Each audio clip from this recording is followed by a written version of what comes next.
What's up, YouTube? Welcome to the Tremain Show. I'm Tremain Davis, and I have the pleasure of being here with Mr. Samy Tessier. And he is the founder and the CEO of Tiny Science, based in Copenhagen. There we go. All right, so as you all know, I am here in Malta. My edtech company, University Startups, as you all know, got into an accelerator, a European accelerator based here in Malta. It's called Supercharger. One of my cohort mates is Samy, and he's going to sit here with us today and tell us a little bit about his founder journey. So one thing that I've been talking about a little bit on the channel and I've really been curious about is how US founders versus European founders, their stories in starting their businesses. Is there differences? Are there things that we do versus what's happening in Europe that are different? But what I've been finding is there are a lot of commonalities around starting a company. It doesn't matter whether you're in US or whether you're in Paris or whether you're in Canada, the journey is pretty much the same. You gotta have a good business model, you gotta have things that people are interested in, you gotta raise money. The journey is similar, very similar. So in that regard, we're talking to Samy today about Tiny Science. He is an absolutely brilliant and phenomenal founder, really interested in his story and his journey. I'm sure you all will get some insight, so let's jump right into it. All right, Samy, tell me about why you started Tiny Science. Well, I really wanted to build something, both meaningful and physical, I would say. So my background is not at all in hardware, it's in software engineering and AI. But I just felt, that I kind of lost my touch on the real world, right?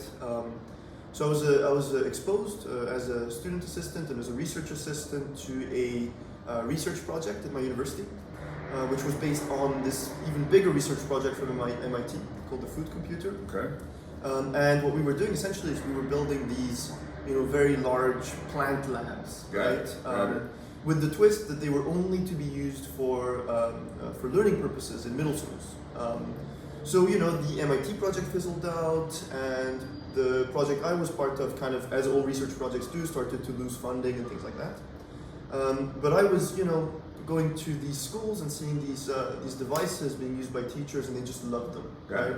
It's like, we talk about things like product market fit and things like that, right? Sure. And that was really the first time in my life, probably the only time where I just thought, okay, this is it. I'm in the middle of a classroom, I'm seeing some kids get hands-on, amazing learning experiences, and I have to do this. Yeah. So I with universities, there's always these IP things, right? You have to clear up a few things, but in this case, most of it was open. And they just wanted someone to keep the project going, right? And that's how Tiny Farms, now Tiny Science, got started. Okay, all right. So tell us a little bit about exactly what Tiny Sciences does. I know you guys are transitioning. You guys have got a lot of things on your product roadmap, but what do you guys do? So our key product is the Tiny Farm. So it's a hands-on digital greenhouse that is introduced in classrooms now around the world as of a few months ago. To introduce topics like climate science, like sustainability, in a very data and very technical way. So it's it's what we call a cross-disciplinary product, which means that it mingles elements of physics, chemistry. I mean, it's really STEM, right? Yeah. And that what we've really focused on with the Tiny Farms and with the Tiny Science brand in general is really simplicity, ease of use, and teacher first. Gotcha. What age range of students do you serve? So as soon as they start to really think in very nascent scientific kind of ways, right? Yeah. So as soon as you start to go not just from reading a little bit about a concept, but actually doing something, right? Gotcha. So it depends a lot on the curriculum. It depends on the country. In Denmark, we do this from a fairly young age. Okay. So already from the middle part of middle school to our tail end is around high schools, right, where it starts to be a lot more tech-driven. Gotcha. Very cool. So one thing, and I was talking to Samy, he and I were talking yesterday, and I thought this was really interesting about your background, is that your background is in, I think you were saying mathematics, and then you went and got your master's in engineering. Yeah. So you got mathematics, you got engineering, you were working in finance at the time. So completely different path and a completely different track that you were on before you started Tiny Science. So talk about that a little bit, because all founders go through this moment where they're going to stop working a job and they're going to start building their company. They got to take the big leap, as they say, you know, getting off of the paycheck hamster wheel and start your own thing. You know, so talk about that journey and where that decision-making process came for you. I mean, you know, we're very lucky in Denmark because we have just an immense support system that allows us to really explore, you know. A lot of people don't take advantage of it because everything's so stable. So when you have a nice, stable, cushy job, you know, in Denmark we work from 9 to 3, right, in a big corporate, so with some exceptions. But, So it's, you know, and actually I started the company when I was still studying. I came back to study for my master's. In Denmark we get about $1,500 a month just for studying. Oh wow! Okay. You know, with free tuition as well, right? So the socialism is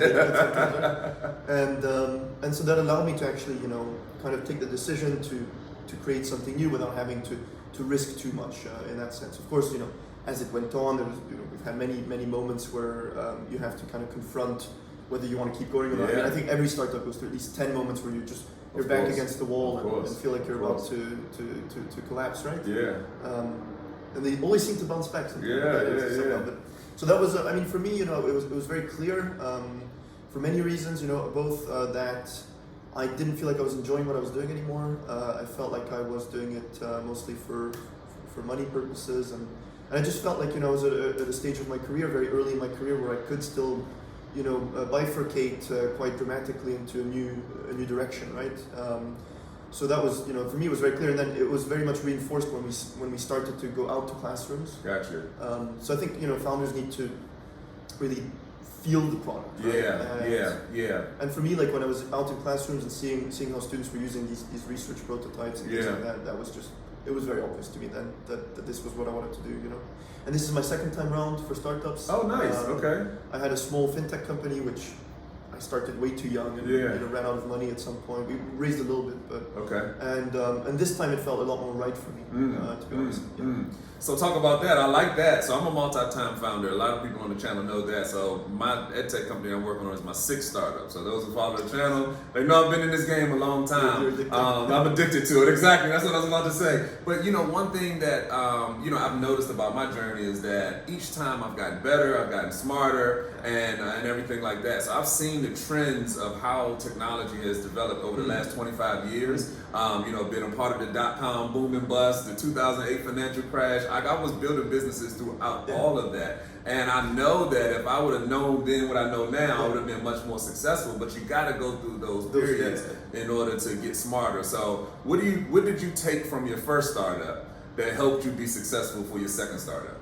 Well, you know, maybe not what you'd expect, to be honest. Okay. Because I think a lot of people, you know, they, of course, you know, learned a lot about, you know, the mechanics of building a business, right? Kind of what your daily, you know, volatility looks like almost, right? But that's kind of something that just comes to you. But I would say for me, the way that I've thought about this second business is to really surround myself with people that I really enjoy working with. Okay.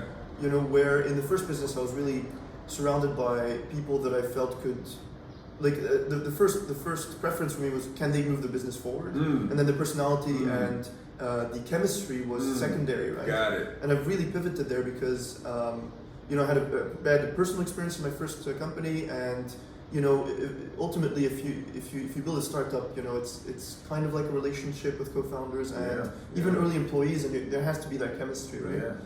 You have to want to go to work in the morning, right?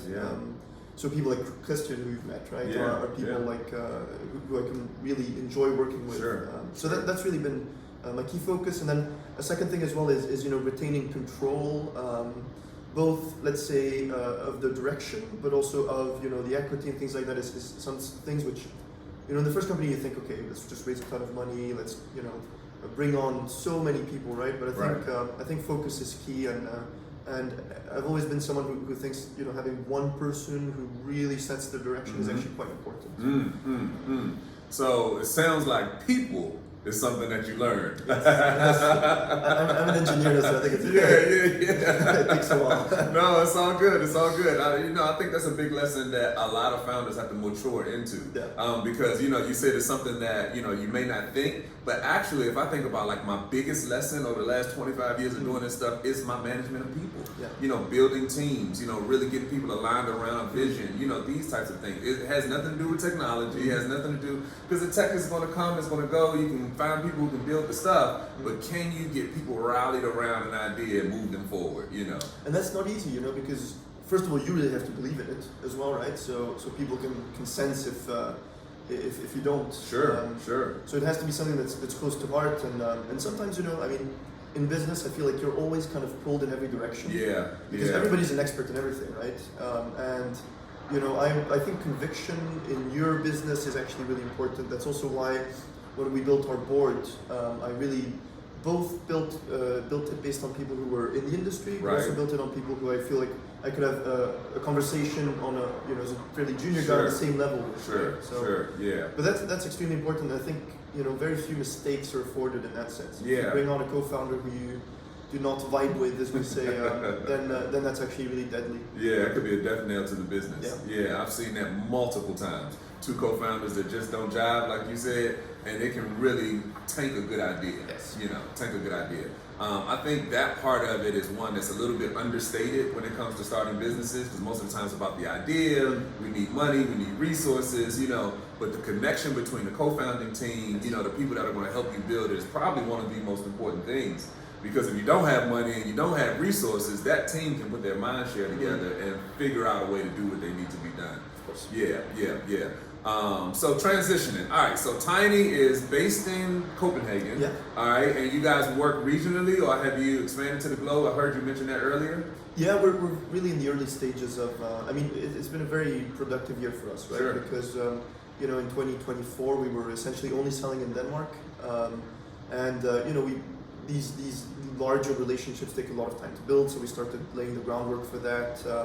And now it's been, I think we've onboarded 6 or 7 distributors in the start of the year here.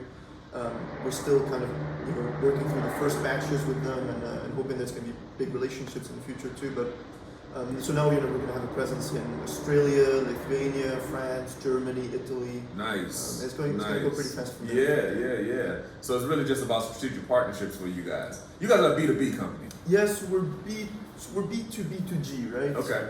So we find partners who have local connections to ministries, governments, things like that. I think the model, if there's one company to look at, it's essentially Lego education, the way they do it. And then we're going to innovate a little bit on that model as well in terms of creating an offering that's a lot more broad, I would say, and a little bit less hardware based, perhaps. Okay. Which will give us some new vectors in terms of distribution as well. Gotcha.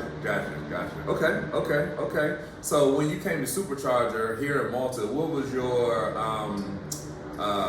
purpose? Like, what did you want to accomplish by being here at Supercharger? I know for us, we wanted to get the European higher education certification. Like, that's a main thing that I want to accomplish while we're here in Malta. Sure. What about you guys at Tiny? For us, I think it's about finding a good place to bring new people. Okay. Team-wise. Yeah. So an R&D center is kind of what's in the back of my head right now. Okay. It's still kind of early stages, so we're gonna have to see how the ecosystem is and how the support is here as well. Because it's not too far from home, right? So there's a few commonalities, but I really want Tiny to keep being an engineering and product first company. Okay. I think that's really important, actually. I know everybody has kind of their own way of doing things, but for us, also in the way that I visualize my contribution, right? It has to be, a constant innovation on the product level. Gotcha. Right? Gotcha. And I think we can do that in Malta. I think we can, hire people from around the world, get them to come here. Sure. I think flexibility is key, right? So offering a lot of work from home, remote, hybrid privileges in our case. And then I could see myself, this being our development and maybe even a growth hub. Yeah. So if you all have not been to Malta, it is in the Mediterranean Sea. It is right in between Sicily and North Africa, right off the coast of Italy. and it is absolutely amazing. The water is just as blue as you see on TV. Yes. So I don't think you have any problems getting people to come Yes. to Malta. Building a team here, no problem. No problem. Absolutely. Yeah, and it's an up and coming ecosystem as Sure, well, right? sure. I mean, they're really doing their best. I think, Yeah, right. There's yeah. no doubts about that, and it being small means it's also nimble. Yeah. So it's not too ossified in terms of the bureaucracy or things like that, right? So I think they'll really build it into a hub. Yeah. And working both of us in edtech, on the US is quite large as like an edtech kind of area, but in Europe we don't have really one place, Yeah. which is kind of the they're calling Malta the EdTech island now, right? So I think it's really nice to find people working in the same space. Right. Especially at a critical mass, you can get them Yeah. all in one place at one time. Exactly. Share resources, share ideas. Yes. That's a good point. Malta, it's really surprising. Like they've got esports here, they got fintech here. Like a lot of sectors here that I would not have guessed Yeah. that Malta has a lot of expertise in. Yeah. So it's really interesting. And the fact that you said that talked about the startup ecosystem here, Mm-hmm. like that is important. I got a chance to sit in on the keynote at the summit. So there was a conference, an EU conference, business conference here yesterday, and both of us attended. And the Prime Minister got up and spoke, talking about innovation as a driver of economic development here on the island for the country. And like, if you have leadership that is bringing innovation that kind of way, that would definitely help to germinate the type of thing that you're talking about. I mean, they really walk the walk as well, right? Exactly. I mean, it's not Exactly. just. But what I really appreciated with it, and I remember standing there for that presentation. I thought, this is a young prime minister, Yes. right? And, Yes. really, really looking to diversify the Yep. economy and Yep. put the financing as well and the direction behind that. I think for such a small country, they really decided that this is the way they want to go forward. Right? And they're experiencing growth. It's a great time for Yes. it. It's a great time for it. All right, so what's next for Tiny? I know we were talking about sort of exit strategy at one point. You and I were just kind of chit-chatting. What's next for Tiny? What do you guys see on the horizon in the next, say, 3 years or so? Well, it's going to be a bit of a grind. Okay. For sure. Hardware is hard. I think it's always a grind. Yeah. Entrepreneurship is a grind.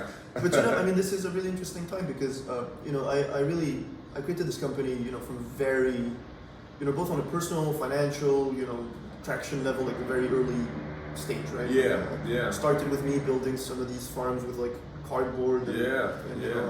So I think now I'm starting to see it be in a place where the journey we've come is maybe roughly equivalent to the journey we'll go in terms of like seeing the light at the end of the tunnel. Gotcha. I'm not thinking really about exits and things like that because I'm not sure what I'd do.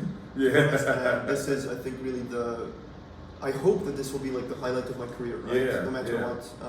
And also think we can, we're just in the kind of, on the world map now, so it's super interesting in that sense. Yeah. A lot of growth still in terms of stability, in terms of building a sustainable business, which I think is a really interesting challenge. Okay. And a lot of ambition on the product angles as well. We really want to build what I've started to describe as an operating system, essentially for science experiments in the classroom. So that will be, I think, something I would really enjoy doing over the next few years. Sure. Well, we talked about partnership, so let me know if you start building that out. I think there's some ways we can definitely collaborate in the U.S. market. But listen, man, I really appreciate your time today. Thank you for sharing your story. You're going to inspire some people out there. I really wanted to kind of get this sort of juxtaposition between building a startup in the U.S. and building it in Europe. And one of the things that I really kind of keyed in on in terms of my thought process is that the U.S. is its own market. But generally it seems like a lot of founders over here are more regional players. So even if you're based in Switzerland, it's too small to just be in Switzerland. So you got to be thinking immediately about expanding outside of your immediate region. That's a really good point. I mean, it comes with advantages and drawbacks, right? Yeah. So I think our example is actually pretty good here, which is starting in Denmark, 6 million people. It's a good way to get a nice local presence, to test out the thesis, right, on the product level. And then at some point you have to go past that. Right? Because you can't build you can maybe build a small business, but you can't build a venture scale company. Right? And then but then you do start to hit some roadblocks, which is the localization, which languages. is a big barrier in edtech. So I think it's good and bad. I think it's maybe the success rates are a bit higher overall because you're not like surrounded by so much competition from the start. I think financing here. So I don't know if you're aware of this, but both valuations and funding round sizes are essentially 10 times smaller in Europe than the US, right? Yeah, definitely. So that the means funds themselves are smaller. It's everything's kind of for that, right? So, which is on paper it's not great, but actually when you think about it, that also means all your competitors don't have access to so much scaling dry powder, right? So it's a good place to start the business, I think. No, I love it. I mean, the United States is cutthroat. It is a huge market. Everybody's trying to grow to be the next unicorn. Like that's what everybody's thinking about, when you're talking about venture back. And I just don't get that feeling here. I mean, everybody wants to grow their business, their venture back, but like you said, it's much more intimate. It's much more based on trust, based on relationships. These are things that I'm learning, as I've been talking to investors and engaging with other founders since I've been over here. But anyway, man, I appreciate your time today, man. This is awesome. All right, as you all know, the Tremain Show is bringing you all a lot of good content. The point of this channel is to bring you all founders and real information so that you can grow and scale your businesses. If you are thinking about being an entrepreneurship, there is no time like the present. Get that idea up off the ground, jump in and get it done. I'm telling you, you can get it done. All right, like, subscribe, share. I'm Tremain Davis, and this is Samy Tessier. Samy Tessier from Tiny Farms, and we'll see you on the next one. Peace.